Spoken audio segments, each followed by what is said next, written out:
Project ya Grow yajja n'ebintu ebyongera ku mukyala bingi naye ng'ekimu ku kikyase ensangi zino ye loan.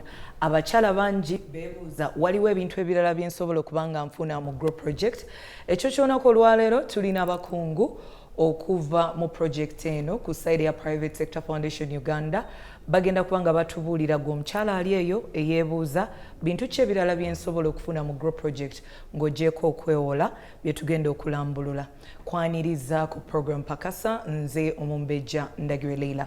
Tujja kutandika n'omukyala gwe tuli naye mu studio. Twesimye okuba naawe buuza ku balabi baffe abalungi amannya n'omulimu gw'okola. Nenza nnyo omukyala Leila.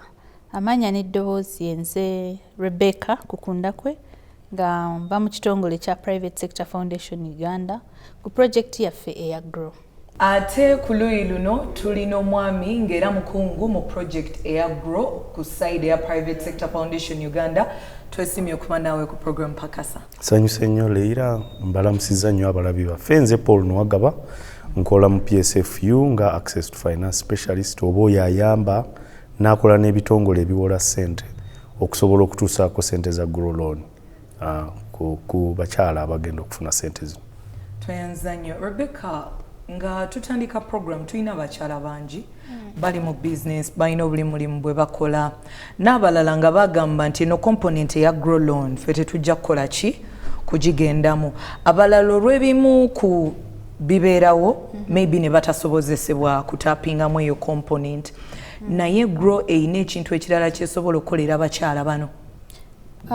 Project eno eya Grow nga bwe tugenze tuginyonyola eyambako omukyala ali mu business mu ngeri y'enjawulo. Weewaawo ekya loan kyekimu ku ebyo gye tuweereza abakyala mu project eno.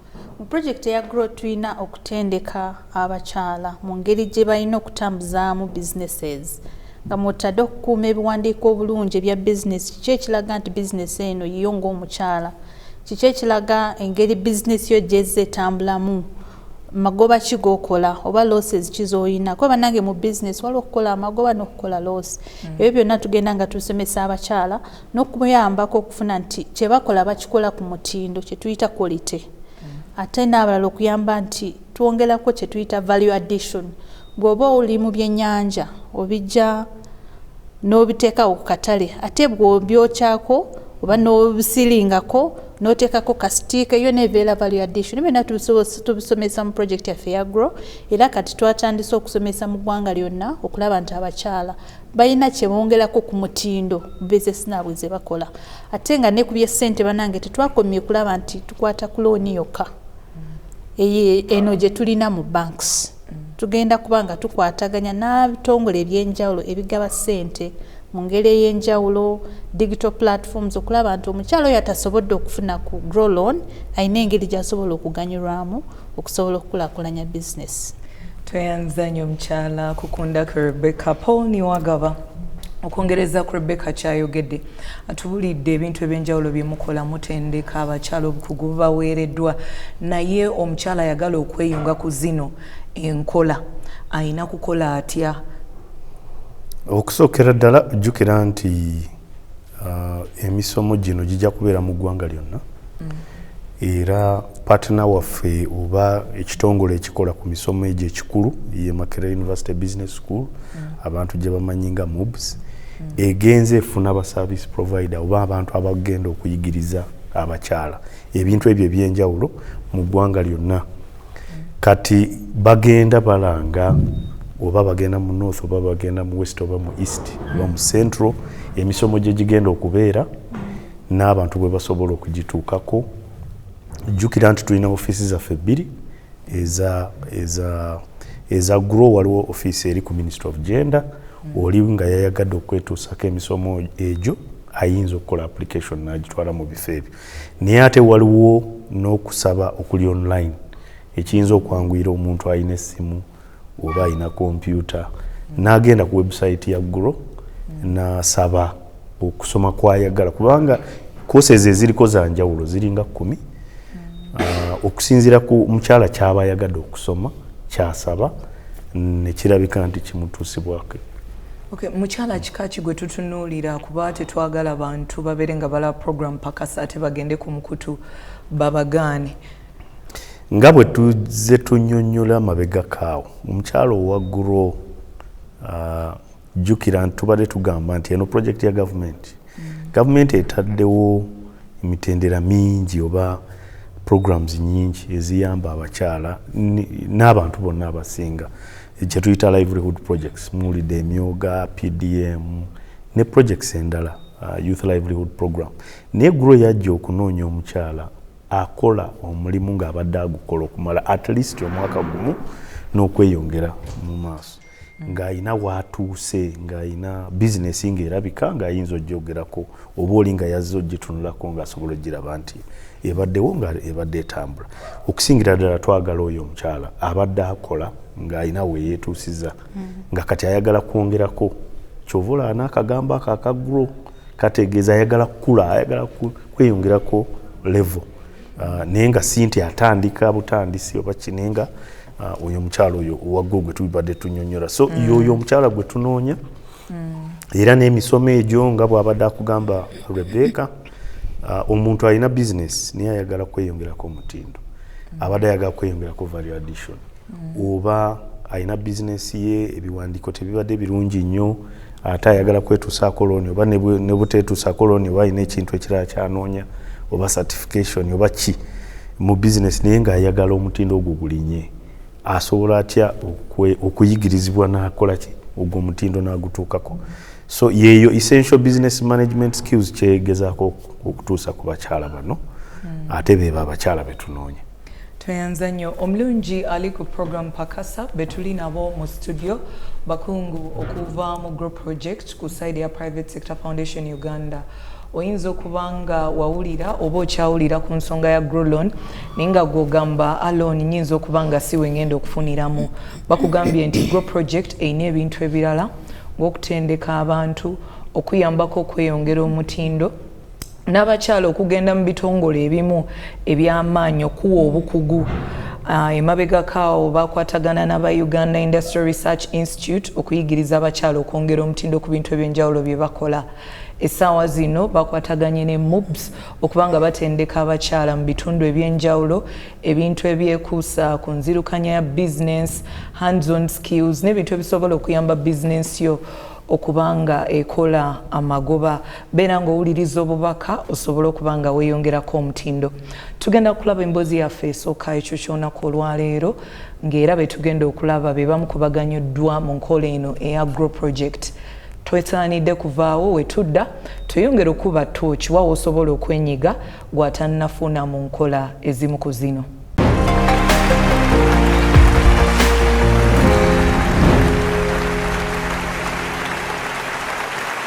Oluvannyuma lw'okutunga ekyalaani okumala emyaka 5 mu mwaka gwa 2015, Bongomini yasalawo okusitula omulimu gwe olw'okuba yali tagufunamu kimala okusinziira ku sipiidi gye yali ayagala okulirako.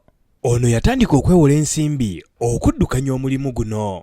What was not doing well was a lack of money. Money was little. You run to other bank, you borrow. After finishing the loan, you collapse. Was just like that. Oluvannyuma lw'emyaka 10 mu kusasula looni wabula nga mu dduuka lye ekitone ekikyuse, Bongomini yasalawo okukyusa n'adda mu botiiki ne capital wa mitwalo 15. I started with 150. When I go to Kampala, I used to buy those cheaper one, like for 15,000, 10,000. I look for those cheap one because 150 is a little money. Wabula emitwalo gino 15 tegyasobola kumuwa kye yali yabala olw'obugazi bw'ebyo bakasitoma be bye baali beetaaga. The customers, they come, sometimes they look for those expensive one. When I don't have, they go away, just like that. I started planning. That was when I started planning to go to bank to look for money. Akatale kaali kamubanja okusuubula ebintu ebiwerako era nga bw'annyonnyola yaddukirawo mu banka okufuna looni, nakyo ekitaamutaasa. Ne bwe yali amaze okugulawo edduuka lino okusoomooza mu byenfuna kwasigalawo. When the loan is finishing, they finish. When the money is not even there, the stock also is not there, everything is finished. And the interest, they were giving me high interest. When you borrow something like $1 million, you can maybe take like 1,500,000 there, so it was just too much for me. Wakati mu kusoomooza kuno kwonna mu bizinensi ye yali yeetaaga looni etali ya bunkenke okuwanirira omulimu gwe okusobola okukula. Era bw'ati bwe yagwa ku looni ya projekiti ya GROW. When I heard about for GROW last year, so I heard it from my friend. That friend took me to the DFCU. We started the process. They told me about it, that GROW is good. They give you money with a small interest and all that. Then I started from there, I started processing the loan of GROW. It takes sometimes, but at least I've got. Looni eno Bongomini yamuwa obusizo. The interest is not much.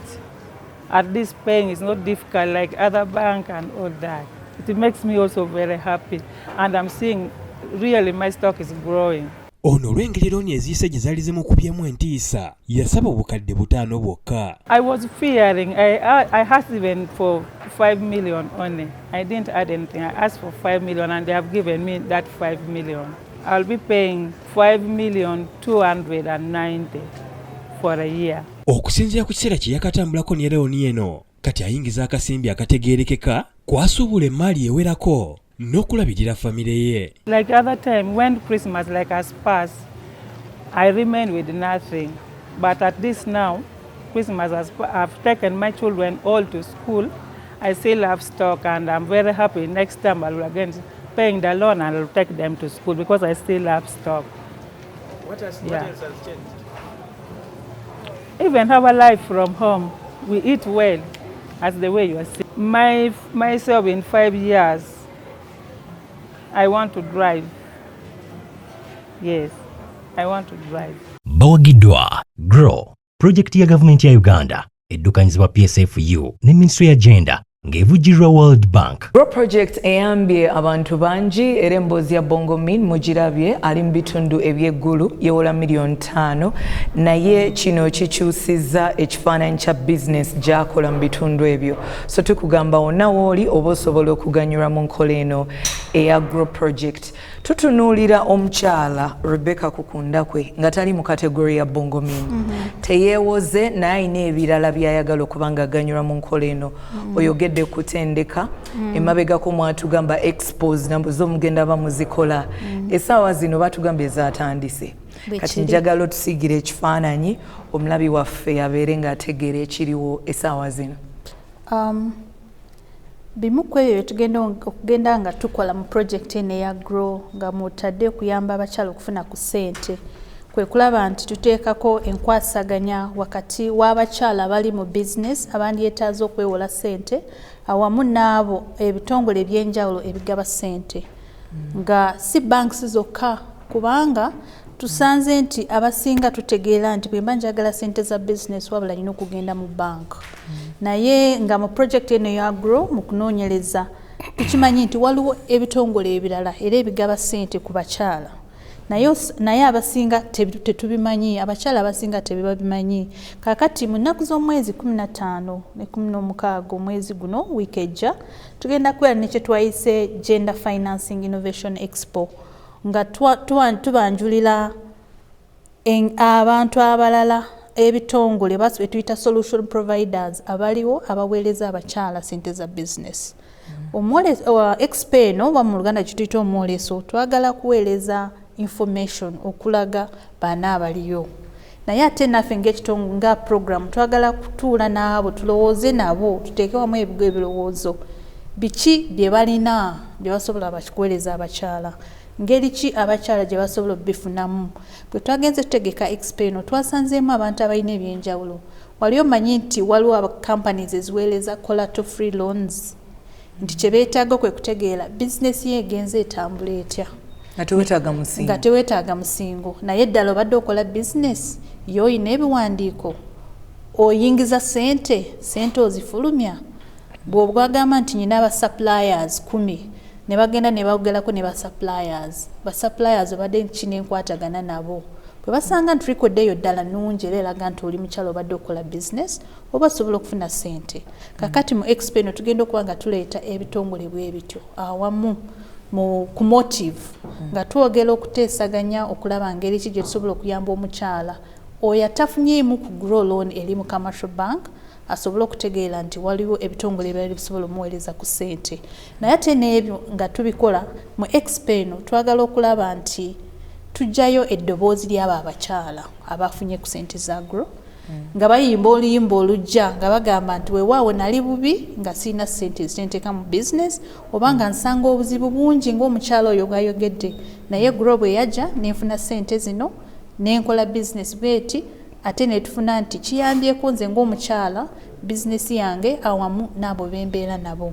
So kati nga mu explain nga tukwataganya wamu ne ba Ministry of Gender, Labour and Social Development nga tuyambibwako aba World Bank twagala okulaba nti tuteekako enkwatagana wakati w'abakyala ebitongole byaffe ne private companies endala eziweereza abakyala ssente. Tweyanza nnyo Rebecca. Mukulu Paul Niwagaba, lwaki bitongole bino naddala ebya finance lwaki si bitongole birala lwaki awe musimbi amakanda? Okay, of course ebimu ku bintu project byeyagala okulondola oba okuyamba abakyala bakola emirimu kyekintu ekya finance kubanga nga bw'owulira n'oyo omukyala Bongomini bangi bafuna nnyo obuzibu okufuna ssente ezikozesebwa mu business. Yeewola ssente entono ayina ze yateekamu ate nazo ne zitavaayo bulungi, business n'etavaayo bulungi. Ate naye n'ekirala jjukira nti tukimanyi nti okwewola oba okukozesa ssente ezikozesebwa mu business teziva mu banka wokka. Za ngeri nyingi, so tuba twagala tulabe nti tufune tusobole okumanya tusobole okwogera kuteesagana n'abantu ab'enjawulo ngeri ki endala eziriwo abantu gye basobola okufunamu ssente zebakozesa mu business oba products ki ze muyinza okufuna ez'enjawulo etali looni eno eya bulijjo. Omanyi waliwo n'oli okuwola stock for example nogamba olina business gy'okola nga nze sijja kuwa ssente naye nze bw'obeera supplier wange ejja kuwa stock. Kugamba ezo products tugende nga tuziteesaako abantu nga bazookerako ne tusobole n'okubuulira abantu ebintu ebiri eyo mu katale basobole okugenda eyo babinoonye bisobole obayamba okusobola okutambuza emirimu gino. Okay, ekitegeeza explain ebigenda okuvamu bye bigenda okuyamba omukyala. Yes. Ekiriwo essaawa zino kwogerezeganya. Yes. Okay. Njagala twogere ku businesses ez'enjawulo ze mutunuulidde mweno expo abakyala bagenda okuba nga ba exhibitinga bantu ki abantu be baba basuubirayo omuntu tumusigire ekifaananyi engeri expo gyegenda okufaananamu. Webale nnyo kwakati ekigambo ekiri ku expo ekigambo kye tuyita innovations okwongeramu ebirungo mu businesses ze tukola oba abakyala ze bakola. Kakati abantu bagenda okuba nga boolesa bagenda kuba nga abakyala nga bayongeddemu birungo mu businesses zaabwe baspicinze up their business. Nti bwe mba ntunga ngoye simala gatunga ngoye nenziteekaawo oluusi njongeramu ka design oba nteekako kamaaka nyongelako sometimes a statement like made with support of the vulnerable community somewhere. Okay? Tugenda kubeera n'abakyala nabo abatambudde olugendo manyi business lugendo. Kakati mu explain twagala kulaba nti oyo omukyala ng'oyo omukyala ayogedde nti natandika eno business nenjivaamu. Tugenda kuleeta abakyala abatambudde olugendo mu business bafunyeemu obuzibu naye mu kwongeramu amaanyi basigadde nga bakola businesses bwe zityo. Kati nga bw'otadde ekyo ekyokuba nga ntibongeramu ebirungo twagala era okulaba nti abakyala bano nga bazze mu expo n'abo companies ebitongole bitugenda okubeera nabyo biyamba abakyala okuddamu okukulaakulanya businesses zaabwe. Mujjukire nti mu GROW tuli ku focus y'okukuza business z'abakyala.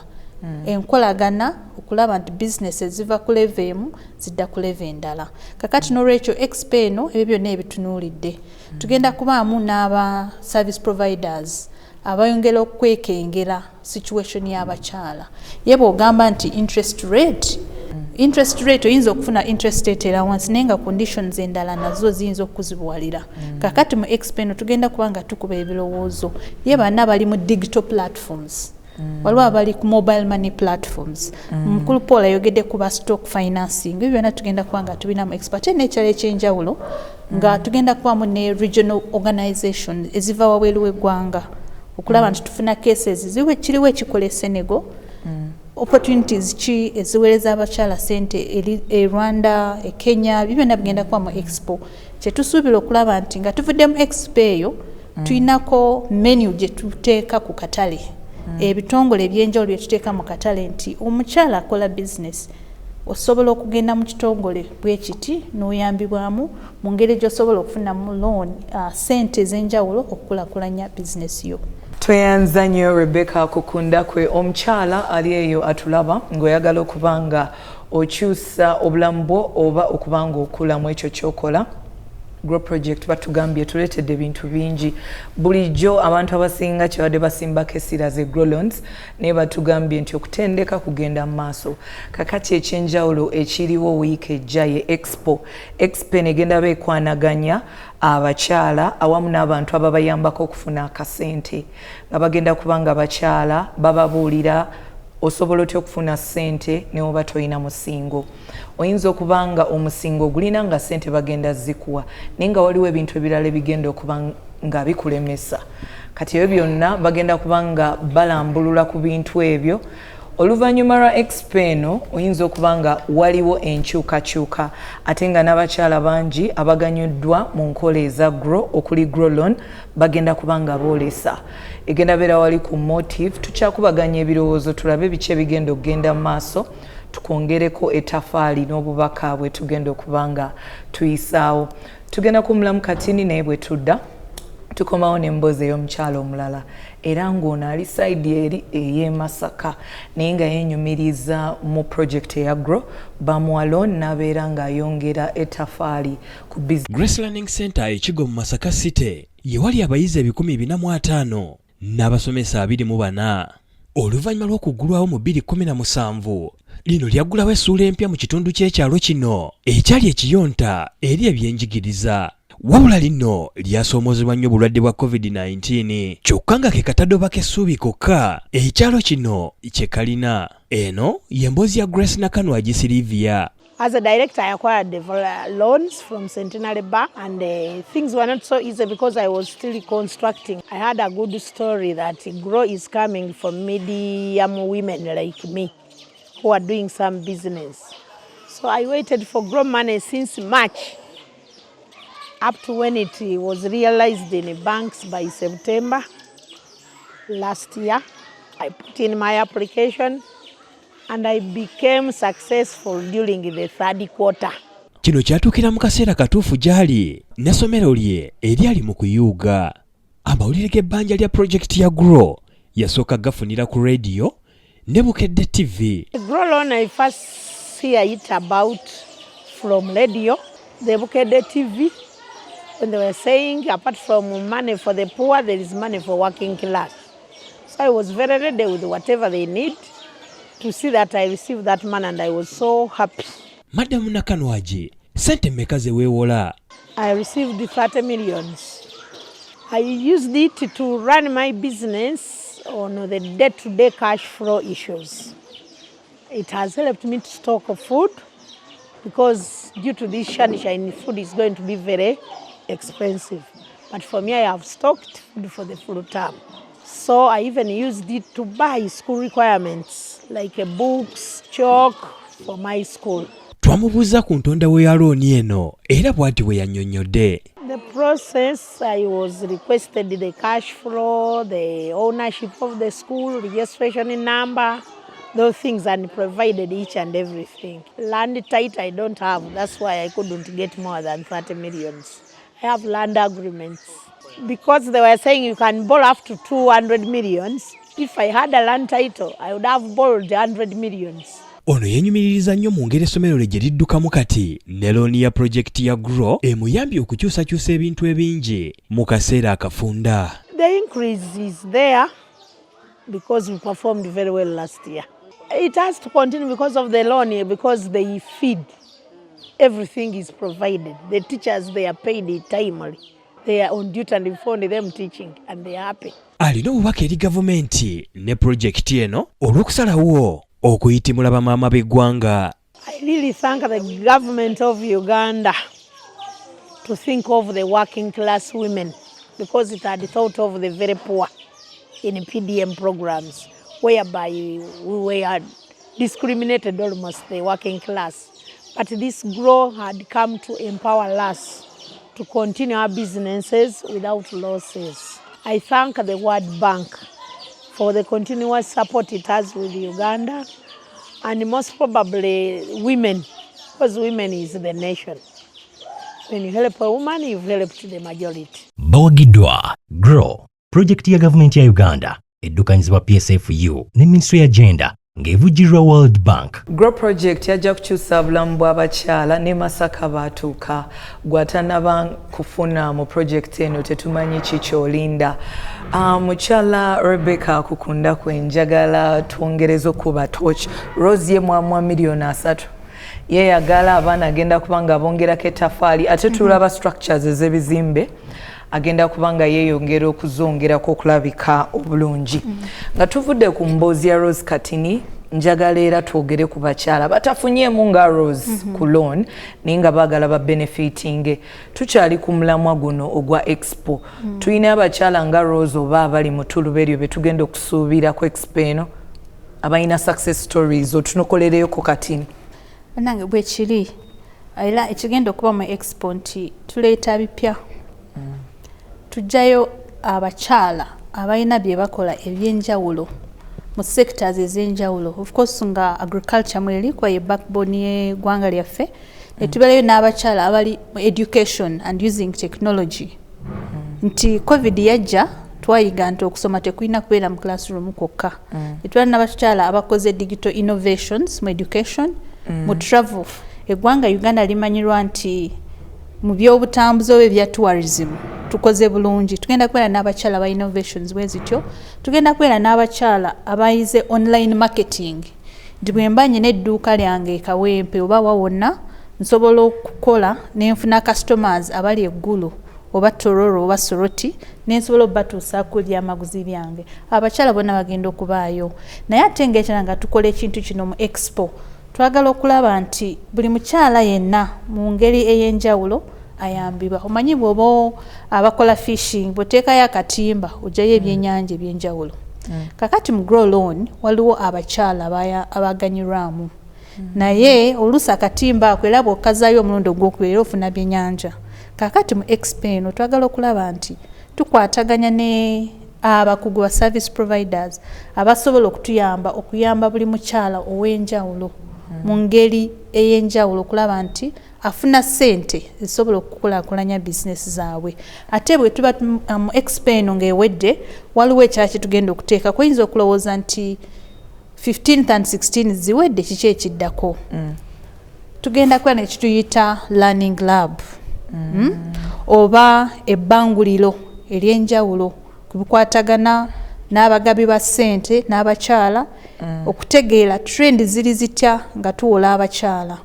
Issues ki eziriwo, bwetaago ki bwe balina bwe tulina okutunuulira. Kati ebbanguliro lino lijja tuyamba nti bye tuba nga tuweereza ne project eno eya GROW ng'ewedde bikwataganya n'engeri needs oba ebyetaago by'abakyala ebya business. Kakati ebbanguliro lino ligenda okuba nga lirimu project eya GROW awamu ne financial institutions nga mwotadde commercial banks ne non-commercial banks nga tutuula continuously okuteesa ku bintu bino. Ebyo byonna bigenda kuba nga byongera value mu ngeri gye tukola mu project yaffe eno eya GROW. Kakati ekyo kijja kuba kintu kikulu nnyo. Bw'oba oli omukyala ng'oliyo ogamba nze wadde mwogedde ku ebyo ngenze nsanga obuzibu obw'enjawulo, ebbanguliro lino ba learning lab eno ejja kuba nga ebatutuukirira ng'abakyala twongere okutegeera biki bye mwandyetaaze tukyusemu tukole okulaba nti buli mukyala yenna ayambibwamu. Kino kigenda teekebwa mu nkola mu bbanga ki? Wabula kasita tutandise Expo eno process omanyi engeri gye twagikozeemu tetwagala kuteekako ebbanguliro nga tutandika butandisi. Kati bye tugenda okujja mu Expo week ejja bigenda kuba nga biringa inputs okulaba nti tulina amaloboozi abakyala batubulidde bino, financial institutions zatubulidde bino nga tusobola okugamba kati okusinziira ku bye twafunye mu Expo focus yaffe egenda kubeera bweti. Tugenda kuba n'abakungu ab'enjawulo, tugenda kubayo ne Bank of Uganda, tugenda kubayo ne Ministry of Finance ne ministries ez'enjawulo, tugenda kubayo ne banks zonna mu ggwanga ez'enjawulo eziringa zikwataganya mu kuwola abakyala. Kitegeeza nti tugenda kubeera ne ba players oba stakeholders abeetagisibwa okulaba nti twongera ku mutindo engeri gye tulina okusavingamu abakyala okukwatagana n'okufuna ssente za business. Tayanza nnyo. Mukulu Paul Niwagaba, waliwo opportunities oba emikisa eri abakyala bagenda okugenda ku eno expo ate wegiba nga weegiri gye giriwa? Ndowooza emikisa okusinga egiriwo mu expo eno, of course nga Rebecca bwagambye tetujja kusobola kubeera n'abakyala bonna betwalyagadde okubeera nabo, tujja kubayo n'abantu abatono naye era tujja kuba ne link, virtual link, oli ne bwaba nga atudde eggulu era byebyo ebyenjawulo bye twogerako nti oluusi oyinza okwetuusaako ekintu nga tovudde ne mu kifo. So mu innovation eyo era naffe tujja kuteekawo kati link bwetyo, omukyala bw'aba ayagala okumanya kiki ekigenda mu maaso mu expo ayinza okubeera e Kabaale oba ali Kotido ng'ayina link ku ssimu ye n'aba nga naye awuliriza ekigenda mu maaso oba n'alaba ebigenda mu maaso. Era ekyo byebimu ku bintu ebyenjawulo bye twagala okuyigirako n'okuwulira eri abakyala abo abafunye oba baganyuddwa mu GROW, n'okwogera n'ebitongole ebyo ebibatuusaako obuyambi obw'enjawulo obwa ssente oba obwa business mu ngeri yonna, tulabe nti tufunamu ideas ezijja okugenda mu kukyusa financial products ne products eziri mu katale. Okusinziira ku bintu ebyenjawulo byeyogedde ku expo, oyogedde ku bakyala okuba nga baweebwa opportunities, noyogera ku nsonga ya tekinologiya. Okuva we mwatandika project eno eya GROW nga ne expo tugyogerako gye mugenda okuba nga muteeka mu nkola, waliwo bye muyizeemu ebigenda okushapingako strategies ez'omu maaso? Mulina lessons ze muyize n'ogamba nti kino tukiyize naye bwe tuti bwe tugenda okutambula nakyo mu maaso? Ndowooza kyetusinze okuyiga bwe tuba tugendedde ku GROW loan kyekyo kugamba nti abantu balina obwetaavu bungi. Project of course eyina weekoma ku ssente zesobola okuwa abantu mu GROW loan, naye ate byebimu ku bye twagala okutuusa ku bitongole bino ebiwola ssente ne tugamba eno opportunity weeri nene. Abakyala gye bali bakola emirimu egy'enjawulo, baagala okwewola ssente oba baagala okwetuusaako services ez'enjawulo, naye ebitongole ebyo birina okugenda ne bibanoonya oba ne bibeera ne products nga ddala zirabika nti zijja addressinga needs ezo. So byebyo ebimu kati ekikulu ennyo bwe bwetaavu obwo bwe tusinze okulaba. Of course waliwo ebimu bye twali tumanyi nga tujja mu project, ebintu by'obutaba na misingo. Twagala kulaba ngeri ki gye tuyinza okukyusamu emisingo gino gisobole okutuuka ku bantu bangi. Misingo ki? Kubanga oli ayinza okugamba nti wabaddewo emisingo egy'ettaka naye wabaawo emisingo egy'enjawulo, stooko oba ng'ono bwe yagambye oluusi mu mawanga amalala actually ne record gy'obeera nayo engeri gy'otambuzaamu ssente zo nga bw'olaba ne ku simu ezimu ze tulina kati Airtel ne MTN okuwa ssente balabira ku ngeri gy'obadde otambuzaamu akawunti, ogwo gubanga omusingo oba n'ekyokulabirako mu ntamu. So twagala tugende nga ebyo ebintu byonna tubirabye naffe mu kuwa loan, era twongeddeko okumanya ekiri ebweru eyo, era byebimu bye tujja okuteesaako n'okwagala okulaba nti tweyongerako obumanyirivu ku ebyo. Rebecca, njagala twogere ku GROW Financing Facility. Genda kuyamba etya abakyala, mukolaganye mutya ne Ministry of Gender okuba nga ebongerako omutindo? Omanyi mu kunoonyereza okuliko mu ggwanga lino bimu ensonga emu ku ezo ezikosa abakyala oba bannabizinesi bonna mu ggwanga kyekintu ekya ssente. Cost of getting money okukola business mu ggwanga lino is quite high. Bw'otunuulira ku market rates services eziriwo, ekimu ku ebyo is interest rate eri waggulu and it varies okuva mu banks ne institutions ez'enjawulo. Kakati mu GROW Financing Facility nga tukwatagana wamu ne ba Ministry of Gender, Labour and Social Development funded by the World Bank, kwe kulaba nti tuteekako embeera ey'enjawulo ng'omukyala ono asobola okufuna ssente. Ate ekikwataganya ku ekyo kyeyogedde n'ekya expo, waliwo kye twagala okukyusa kye tuyita enabling environment mu supply side kwabo bagabira abakyala ssente bazigaba batya, budde ki, bibuuzo ki, biwandiiko ki bye basaba, budde ki bwe okulaba nti environment eriko eyamba abakyala kye tuyita gender responsive, nti bwemba ndi mukyala nkola business neetaaga okufuna loan mu business mu kampani yo, otegedde otya nti ndi mukyala.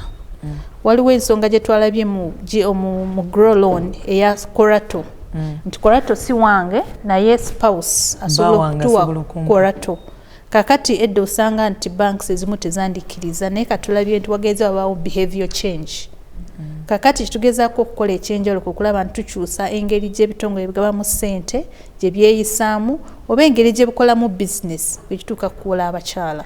Eyo nayo change nnyo gye tulabye nti tugenda nga tukola, era ne mu expo twagala kwongerezaawo. Mu myaka 5 egijja nti osobola okusanga kampani egaba ssente ku bakyala naye ebeeramu considerate nti gwengenda okuwola mukyala akola business naye waliwo issues zenyina okuconsideringa nga ngenda muwola ssente. Okay, okusaidia teknologiya kuba nti tusobola kugera ku expo naddala ebintu ebigenda okulaakulanya abakyala netwerabira ekintu wa ensi gyeraga. Ku saidi ya teknologiya waliwo bye tuba tusuubira ku expo nga abakyala? Bwe kiri kakati nga bwe nayogeddeko, abamu ku bakyala bagenda okwolesa bali mu issue ya teknologiya, ate n'abo ku bamu be twayise okutubuulira ku ebyo bye bakola ngeri ki gye bayambamu abakyala bali mu technology. Ng'omukulu Paul bwayogedde nti omukyala asobola okutuula nakapiripiriti ng'akola business n'asobola okubeera in contact with a solution provider ali ebugolobi n'amuwa information. Kakati ekyo nga tukikola wadde tuli mu technology ate twerabira nti abakyala bonna tebalina access technology, naye weebiri abamu bagenda kubanga boolesa ngeri ki gye basobola okuyambamu omukyala without hard copy nga we are going green nga bakozesa teknologiya ate ne bayamba ne bategeera business ye. Ensonga emu kwezo zitadde kwesira mu expo kwe kulaba nti supply side etegeera demand side. Supply side webo abagaba ssente bategeera demand side abakyala beetaaga ssente, needs zaabwe ziri zitya, kiki kye bagaba. Ne tuteekako meeting point kye nayise okukwasaganya abakyala awamu n'abo bagaba ssente. Okay. Mukulu Paul, omuntu ayinza okwebuuza lwaki kati expo lwaki si January, lwaki si mwaka guwedde, lwaki kati? Ejjidde mu bbanga lya Grow project of course yatandika omwaka oguwedde okuwola ssente mu August. Tufunyemu emyezi nga 6 kati gye tulabiddemu engeri loan gye badde etambulamu.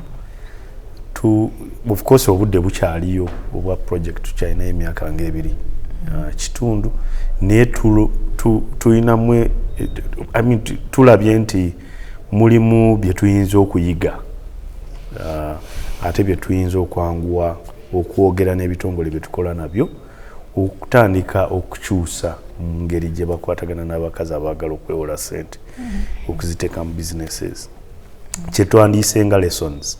So twagala lessons ezo tuzoogereko abakyala nabo batubuulire looni batambudde nayo batya n'ebitongole ebyo ebyenjawulo bitubuulire batambuzaamu batya products zaabwe ezo ez'okuwola ssente. Tugende nga tulaba enkyukakyuka eyinza kubeerawo, tuyinza gituusa tutya mu products ezo ne ku bakyala. Bantu ki be tuba tusuubirayo ku project eno? Okusinga abagenda okubeera mu expo bajja kuba bava mu bitongole ebyo ebiwola ssente. Abalala nga Rebecca bwakugambye tugenda kubeera n'abakyala abamu abafunye ku ssente zino ate nga bava mu bitundu ebyenjawulo mu ggwanga naye ate ne mu sectors ez'enjawulo ate nabo nga engeri gye babadde bafunamu ssente zino nayo nga yanjawulo kugamba basobola okutuwa experience yaabo ne lessons ezo zetujja okusobola okuteesaako mu expo. Okay, Rebecca, nga tumaliriza waliwo ekintu kye twerabidde oba kyoyagala okuonako nga tetunawombawomba program pakasa ekyekuusa ku expo eno? Kyenyinza okwogera kiri nti obudde bwe buno tuleseeyo ekipya ate tusuubira okukyusa landscape ya businesses okufunamu ssente naddala business ezo ez'abakyala. Tugenda kubanga twanjula abantu ab'enjawulo. Omanyi tuli wano ogamba nti ze looni nina okugenda mu banka. Tugenda kubanga twanjulira eggwanga n'abakyala betukola nabo, abakyala bonna bali mu business, ebitongole eby'enjawulo bye basobola okugendayo okufuna ssente. Ate n'ekirala ekyo kigenda kubanga kiyamba transformational process. Nti bwe mba ndi mu traditional financial institutions oluusi mbadde emanyi nti nze nzekka, naye n'abakyala ne bategeera nti waliyo products endala. Nabo ne basobola okutegeera nga service providers ebyenjawulo ebiriyo. Osanga oluusi tubadde tuna requirements list naye nga tetumanyi nti nekino kisobola okukola. Kaakati n'olwekyo tugenda kubeera ne ekyenjawulo ekipya kyetuleeta okuva mu financing expo eno. Tugenda kuba game changer wekituuka ku okuyamba abakyala okufuna ssente ku muwendo gwa wansi. Twayanzayo mukulu Paul akatalekeka nga tumbawumba program pakasa. Nga bwe twogedde grow si looni yokka, ebintu bingi ebyenjawulo okusinga ekyo ekyokuyigirizibwa nga bwe muwulidde kutandise, era njagala abakyala bagende nga banoonya courses zino ez'enjawulo, tugenda nga twongera omutindo ku business zaffe. Tweyanza nnyo. Ali ku program pakasa ng'omukyala abadde agamba nti nze we mbaseewoze oba ffe abatagala kwewola oba ffe abatalina busobozi kwewola biki ebirala bye nsobola okufunamu. Bakugambye ekipya ekiriwo essaawa zino expo, Grow yakuleetedde expo egenda kubeerayo olwokuna olujja n'olwokutaano wali ku Motive, ng'era bakugambye nti aba project eno bagenda kubanga boogerezeganya n'abantu ab'enjawulo abawa abakyala ensimbi oba abakyala gye balaga okwewola, okakasa nti nno emitendera giro bagikwanguyiza. Tosumbukana nnyo gwatalina musingo, gwalina omusingo naye nga waliwo ebintu ebirala bisobola okukulemesa okufuna akasente kano. Aba Grow project bagamba nti twagala twogere banks ez'enjawulo zigenda beerayo, abantu ba policy makers okuva mu Ministry of Gender, Private Sector Foundation Uganda nabo bagenda kubeerayo, n'abakyala baganyuddwa mu nkola eno eya Grow Loan babeere nga boogera ebibasoomozezza oba ebyo bye bafunyeemu ba beneficiaries, okubanga project eno egonjola ebimu ku ebyo ebizibu. Gwayagala ate okwewola mu maaso eyo, ayagala ate okufuna akasente mu maaso eyo, gw'omukyala ali mu business obulamu bubeere nga bukwanguyira. Kwebaza okulaba program pakasa, kansubire nti ofunyemu ekyokuyiga. Kwagaliza ekiro ekirungi, sula bulungi, weraba. Oli mukyala munna bizinesi era oyagala bizinesi yeekulaakulane? Gavumenti ya Uganda ekuleetedde ssente za Grow era nga weewola okuva ku bukadde buno okutuuka ku bukadde 2 n'osasula mu bbanga lya myaka 2 ate nga gwasasula mu budde olina mukisa ddala. Eri abakyala abanoonyi b'obubudamu nammwe abaliko obulemu, enteekateeka eno egenda kubakolako mu ngeri ey'enjawulo. Okumanya ebisingawo, tuukirira Post Bank, Equity Bank, DFCO, Centenary Bank, Finance Trust Bank ne Stanbic Bank, oba genda ku mukutu gwaffe ogwa www.grow.go.ug oba okujja ku ofiisi za PSFU ku Kyaddondo Road e Nakasero ku kizimbe kya Trust Tower omwaliiro ogusooka, oba okuweereza obubaka bwa WhatsApp ku nooti 762 3 nooti 4961. Omukisa guno gw'abakyala bonna okwetooloola eggwanga era ng'enteekateeka ya Grow evujjirirwa banka y'ensi yonna n'eteekebwa mu nkola Ministry y'ekikula ky'abantu ne Private Sector Foundation Uganda. Grow, generating growth opportunities and productivity for women enterprises.